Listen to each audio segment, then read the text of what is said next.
अस्सलाम वालेकुम फ्रेंड्स, आज का हमारा टॉपिक है पॉलीसैकेराइड्स।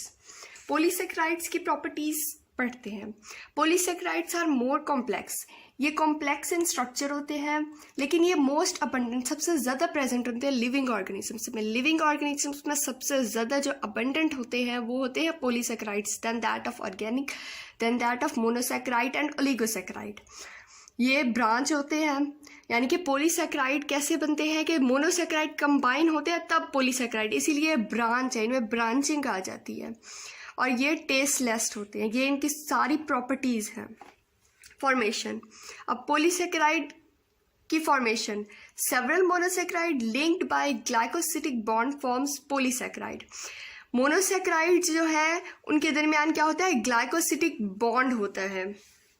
ग्लाइकोसिटिक बॉन्ड होता है तो उसकी वजह से ग्लाइकोसिटिक बॉन्ड दो मोनोसैकेराइड्स को कंबाइन के रखता है। पीछे हमने पढ़ा था कि ग्लूकोज और फ्रक्टोज के दरमियान 1-2 ग्लाइकोसिटिक बॉन्ड होता है।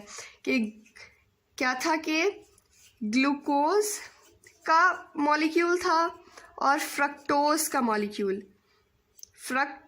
मॉलिक्यूल ये बनेगा सक्रोज। सक्रोज में क्या थी, अब सक्रोज, ग्लूकोज और फ्रक्टोज कंबाइन होते हैं तो सक्रोज बनता है।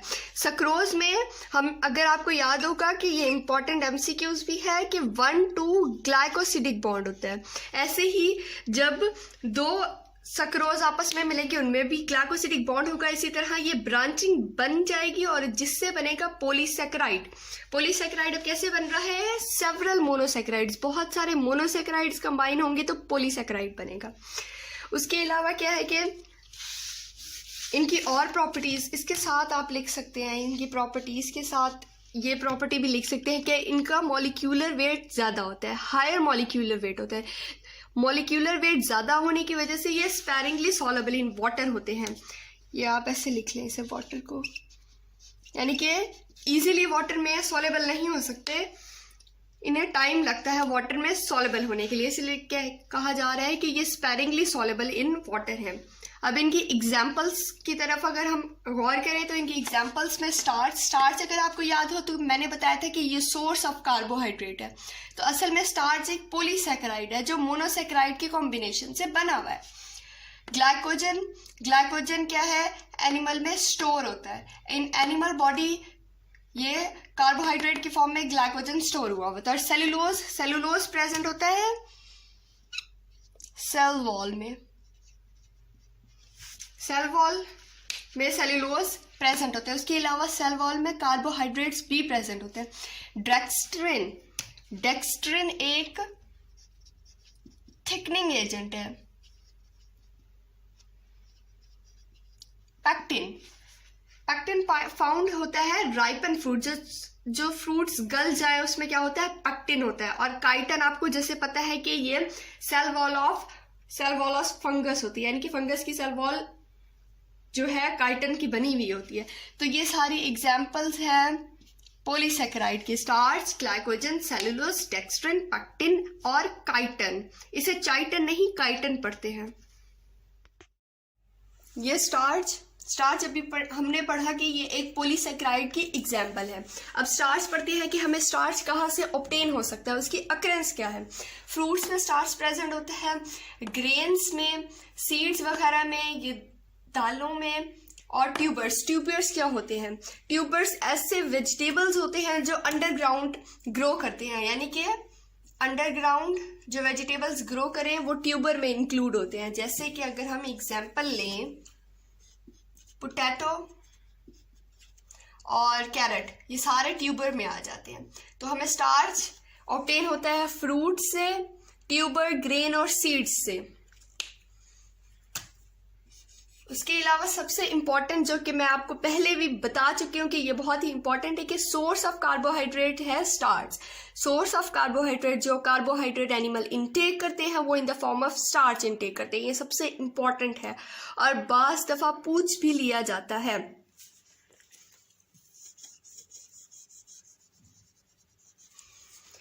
स्टार्च जो है 2 टाइप्स के होते हैं। स्टार्च की फर्दर डिवीजन है, 2 टाइप्स की स्टार्च होती है, अमाइलोज एंड अमाइलोपेक्टिन।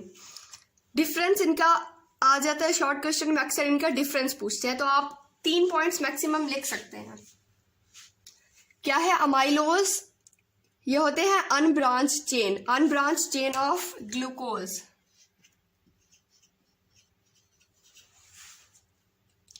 इनमें ग्लूकोज की ब्रांचिंग नहीं होती, यानी कि ग्लूकोज अलग अलग मॉलिक्यूल्स प्रेजेंट होते हैं। जब ग्लूकोज ही अलग अलग प्रेजेंट होंगे तो वो इजीली सॉल्युबल इन वाटर होंगे। ये 2 पॉइंट्स, एक ही पॉइंट था तो मैंने आपको 2 पॉइंट्स करके भी आप लिख सकते हैं, क्योंकि जितना ही आप एक क्वेश्चन को एक्सटेंड करेंगे उतने ही आपको नंबर मिलेंगे। अमाइलोपेक्टिन जबकि ब्रांच चेन ऑफ ग्लूकोज है, अब ब्रांचिंग है तो इजीली सॉल्युबल नहीं हो सकते, इसीलिए क्या है, insoluble in hot and cold water.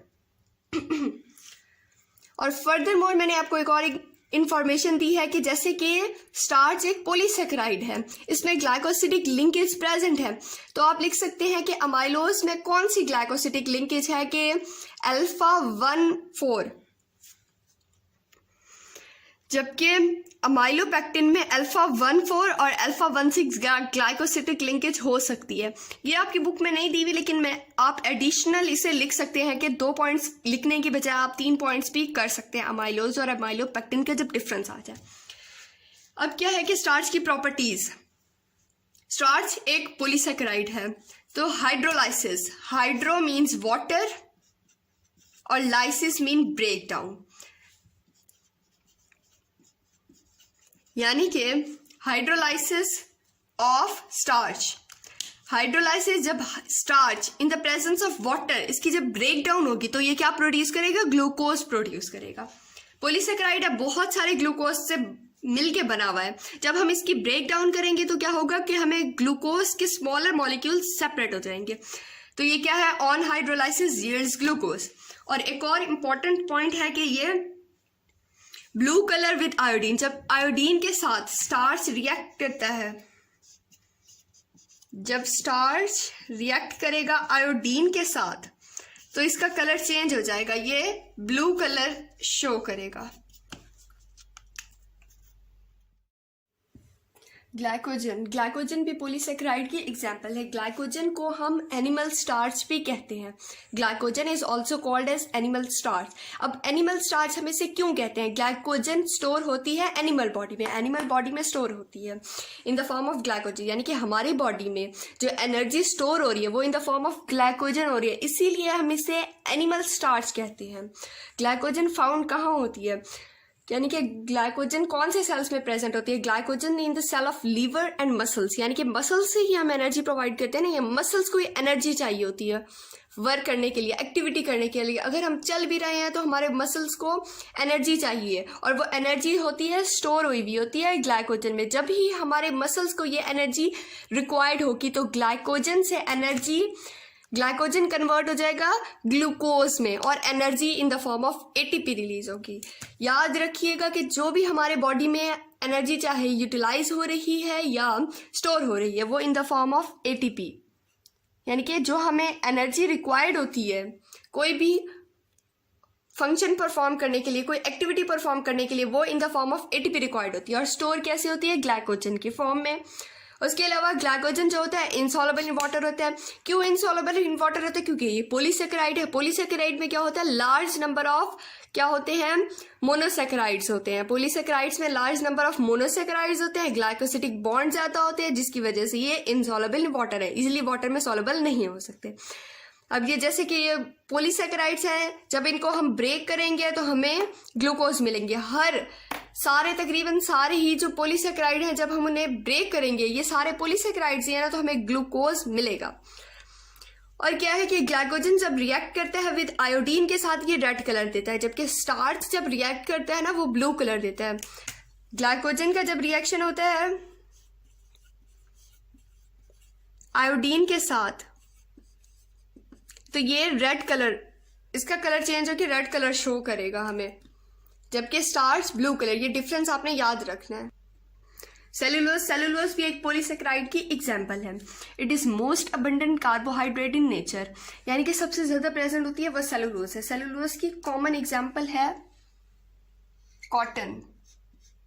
Cotton जो है प्योर फॉर्म ऑफ सेलुलोज है।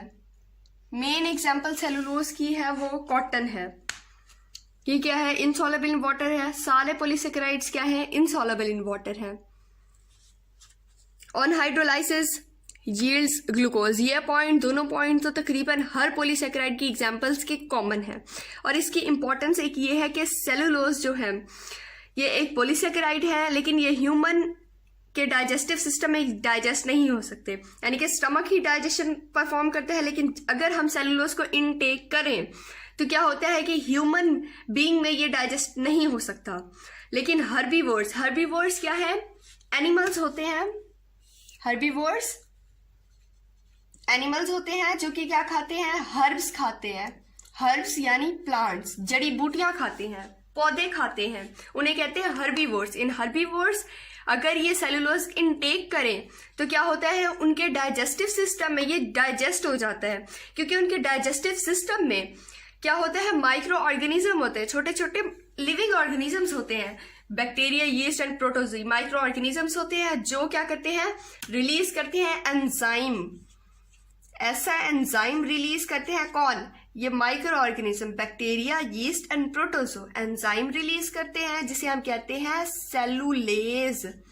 सेलुलेज एंजाइम रिलीज करते हैं। जिस भी कंपाउंड के अंदर एज आ जाए ना तो समझ लीजिए वो एंजाइम है। तो क्या है? ये माइक्रो ऑर्गेनिजम्स एंजाइम रिलीज करेंगे। एंजाइम क्या है? सेलुलोज है, सेलुलेज है। सेलुलेज एंजाइम सेलुलोज को डाइजेस्ट कर देगा और वो हर्बीवोर्स के इजीली फिर एक्सक्रीट हो जाएगा, रिमूव हो जाएगा उनकी बॉडी से। फर्दरमोर क्या है? सेलुलोज जो है जब रिएक्ट करेगा आयोडीन के साथ कोई भी कलर शो नहीं करेगा, यानी कि इसका कलर ही नहीं चेंज हो गया। जबकि पीछे हमने पढ़ा कि ग्लाइकोजन रेड कलर शो करेगा और स्टार्च ब्लू कलर, और ये सेलुलोज जो है does not show any colour. यहां तक हमारा लेक्चर होता है खत्म।